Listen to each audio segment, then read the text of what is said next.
Excited na akong i-unbox to. Ito ang OBSBot Meet 2. Tara, buksan natin.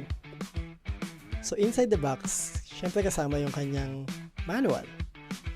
Yan, ito yung OBSBot Meet 2 webcam. Kasama din yung magnetic mount niya. Dito sa mga liit na box na to, kasama dito yung privacy cover.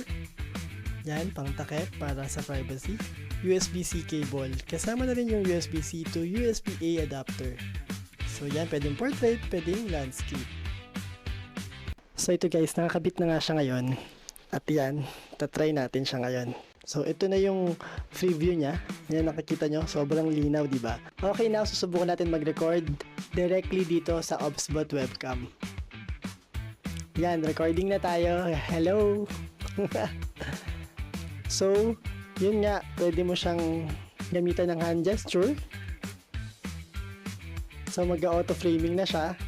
Pag lumipat ka, yan, susundan ka ng camera. And then, pwede mo rin siyang i-zoom. And as you can see, malinaw pa din. So, ito na yung solusyon para sa mas magandang live streaming at content creation mo. So, ano pang hinihintay mo? Check mo na yung yellow basket.